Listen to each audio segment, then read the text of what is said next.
to say, but that's exactly what it seems like happened, and it's just a mystery as to how it could happen to this magnitude. Well, I think you're absolutely right. You know, even myself, and you know, I'd like to think I'm on top of these things. We always thought of terrorist attacks being bombs, but no one really ever thought that much about commercial airplanes crashing into skyscrapers. I mean, this is just a nightmare beyond our wildest dreams. And again, I think that this country has lost its innocence today, and this is akin to Pearl Harbor, as Senator Hagel mentioned. Congressman, in another part of the world, as you know, there's been rocket fire and missiles and explosions going on in Kabul, Afghanistan, in that capital city. There were reports earlier today about a possible U.S. attack there. That was rejected by a top U.S. official. I wanted to know what your thinking was on this situation. That's going on right now.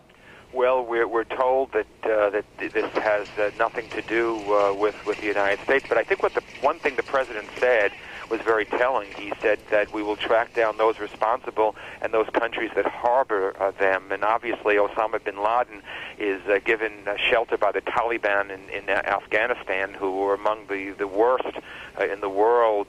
We had all kinds of resolutions against them when they were making Hindus wear yellow ribbons and other things. And I think that the Taliban leadership, if it does come to pass, that Osama bin Laden bears responsibility as well. And I think that at that point we need to strike and strike hard. And I think, you know, my heart obviously goes out to all the families, because I think that the casualties are going to be in the thousands, and all of us as New Yorkers are going to know somebody or know someone who's lost a loved one. This is just going to play out and be terrible. Representative Engel, it's amazing to me how this monster, Osama bin Laden, is able to hide from such a superpower like the United States. Your thoughts on that as a member of the International Relations Committee? Well, I think that his hiding days are going to be over. I think that we will make a concerted effort to, if indeed it's proven that he's responsible for this, as I suspect he is. What does that mean? Are you suggesting some strong military response here? Well, I think there will be, and there will have to ultimately be some strong military response, because I think that's the only thing the terrorists understand. They cannot seek refuge, and they cannot disrupt our society, and we won't let them disrupt our society, and we won't let them seek refuge. Yes. And I think that perhaps we have a better feeling today of what the people in Israel have been going through all these many months. And I think terrorism is not confined to any one nation. I think all the nations of the world have to band together to fight. Well, we certainly have seen that. New York Congressman Eliot Engel, thank you so much for joining us tonight on the phone, and we'll talk to you again perhaps soon. Well, thank you. Thank you. CBS 2 reporter Lou Young has been covering the angle from Mayor Giuliani's perspective. We can't say exactly where he is, but Lou is joining us now with an update. Lou. Yes, with the destruction of 7 World Trade Center that we saw it collapse on TV late this afternoon, that building housed the city OEM bunker, Office of Emergency Management bunker, that was supposed to be bomb-proof. It was supposed to be the place where the city was going to direct a response to an emergency like this, and it is now in rubble. Early today, it became apparent that they weren't going to be able to use that center, and city commissioners set up another command post at a building not far from where I'm standing at an undisclosed location to begin directing the city's operations. The mayor then had to bounce back and forth between here and St. Vincent's Hospital, and it took them a number of hours to get the usually smooth communications apparatus up and running again, but we understand now that they are now running, and we're beginning to see some evidence that the city is regaining control of this situation. I was over on the east side a short time ago, over at the city morgue, where they have moved a lot of personnel, a lot of people, to begin identifying the many bodies that are being brought out of lower Manhattan. There are refrigerator trucks parked outside the chief medical examiner's office, and a few doors from there, 26th and 1st, at the laboratory for the New York City Department of Health. People who are looking for folks who are believed to have been in those buildings or in the disaster zone and are not accounted for are filling out forms and giving information to city health people, health department personnel, for identifying characteristics, anything that would help either identify a person who is found alive or remains that are found. So a grim task is beginning here. The city is trying to regain control of the situation, and we expect a briefing at the location not far from where I'm standing about 10 o'clock tonight for some more numbers. The casualty numbers now clearly approaching officially the 3,000 mark, with those who were evacuated to Liberty State Park and those who are known to be in hospitals, and of course the people who were killed aboard the 4 planes that crashed, or the 2 planes that crashed here in New York. So we're talking about numbers now that are beginning to approach 3,000, and all this is complicated, and the tragedy deepened for the city by the realization, and this is pretty firm, but it is not official yet, that there were perhaps 200 firefighters and as many as 100 New York City police officers who were in the vicinity of those towers when they collapsed. So a lot of people here are dealing with the loss of people they knew, the death of would-be rescuers. One man who left the number 1 World Trade Center said he is haunted by the image of all those brave firefighters and police officers rushing past him, going into that burning building, also haunted by the onlookers who were standing there gaping up in awe at what they were seeing. He moved a couple of blocks away, it came crashing down, and he realized that in an instant, most if not all of those people that he had just seen were dead. So that is the kind of realization we're coming to now. The city beginning to try and deal with the enormity of this situation, and we'll have more for you a little bit later. The mayor is expected to give us an update about 10 o'clock. We're live in Lower Manhattan. Lou Young, CBS 2. Well, thank you. As the mayor has said, and Cardinal Egan, we need to pray. Yes, realization and, of course, the job ahead. Speaking of that, Kirsten Cole tells us what's going on right now. Chelsea Piers. Kirsten, come in.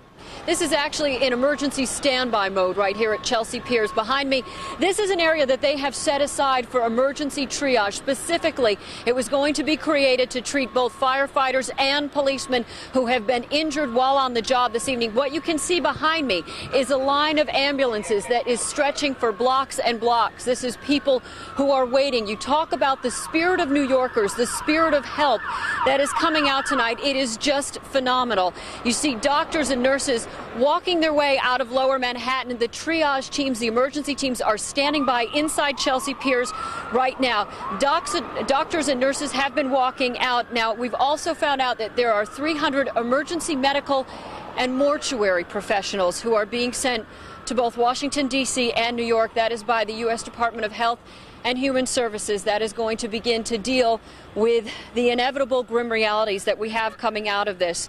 Now, we did know that all of this was coming. Part of what we do here in the news business is we cover things as we're preparing for them. And over the past few weeks, just a few weeks ago, I was at Long Island College Hospital where they were preparing and going through a drill for a chemical attack, specifically for smallpox.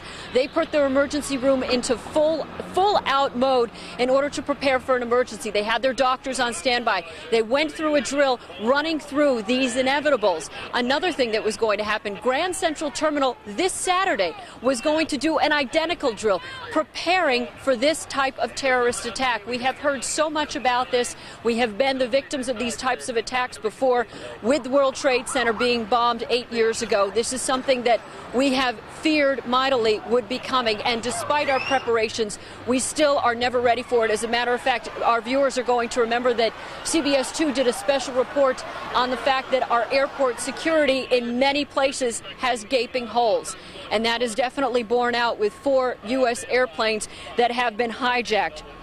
Now, also, I wanted to let you know that this devastation spreads far beyond just the island of Manhattan. I have driven around quite a bit today. I came in from Westchester this morning.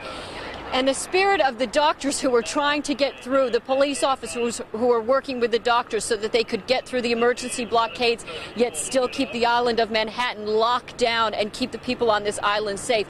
The same thing in Brooklyn. We saw a tremendous amount of medical professionals trying to get through, emergency personnel at the NYPD trying to keep people in, trying to keep people out. And one of the things that struck me so much, we were at the base of the Brooklyn Bridge, and so much of that debris came floating over this afternoon. You could see not only the incredible amount of ash, but also whole pieces. My photographer and myself, Don Janney, we actually plucked files out of the air from 1995, and we were reading some of these files. And what we also found on these were also human remains floating through the air in addition with those files. And now what we've seen are massive amounts of heavy-duty construction equipment coming in, trying to start dealing with the grim task of getting in here, getting to these victims, getting into these buildings while still trying to keep emergency personnel safe. The last numbers that we had, 250 NYPD unaccounted for, 200 FDNY unaccounted for, and we do know that the death toll is rising somewhere around 3,000. We had 50,000 people that go through those World Trade Centers every day, so there is an incredible possibility for the number of dead to rise. And this is what we are doing here at Chelsea Piers right now. We are waiting, as well as all the other emergency workers, as well as all of the ambulances here, as well as all the doctors and the nurses set up in an emergency triage, waiting for what will come next when they can finally get into those buildings and these emergency workers can start dealing with this level of the task. Reporting from Chelsea Piers, I'm Kirsten Cole. Back to you in the newsroom, Dana and Angela.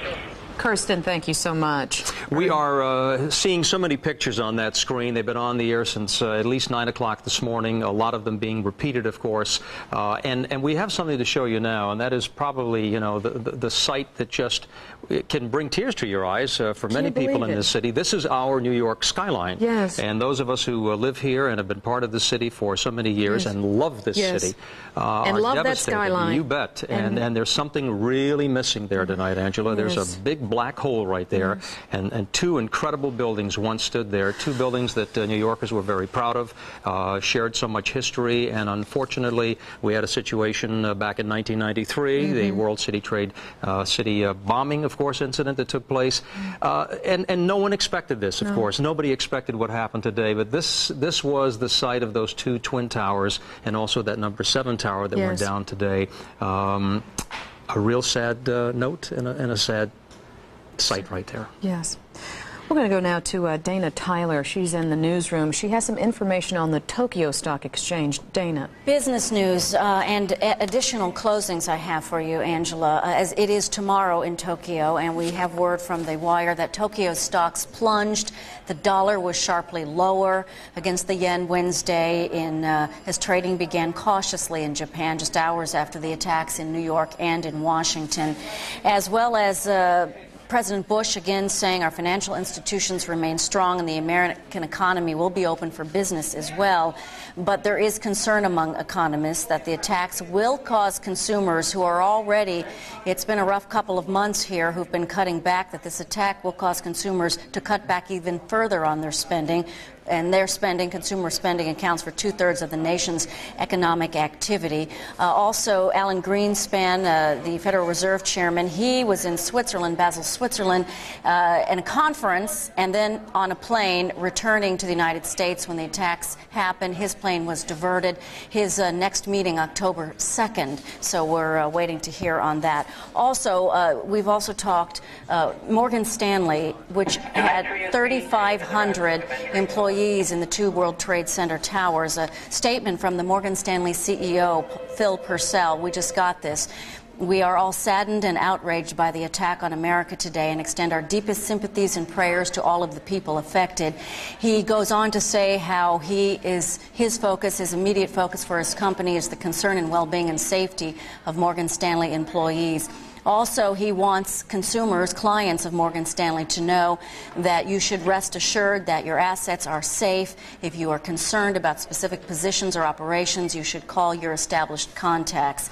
And one other thing, earlier today, the FAA doing something the first time in history, closing all of the airports in the country, and Newark International Airport saying, we just got word as of this evening, no timetable yet for reopening the facility, which was completely evacuated for the first time in its history. So many things remained closed, and including a lot of things you need to check what you're doing tomorrow. Courts, court offices in Manhattan. Employees should stay home unless they are contacted. The Empire State Building, among many things, that will be closed tomorrow in Manhattan. Ernie, Angela?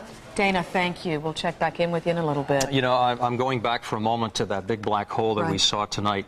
And as we talked about the skyline of New York City, but I think most important, and we've talked about this before, the people who brought life to those buildings, I think, are really important. The building didn't bring life to the people. The people who occupied those structures made that entity, and they created the life force in there, and that's what we are going to miss. We're going to miss the skyline, but we're going to miss that loss. Vibrancy. Oh, yes. Absolutely. I agree. And that's the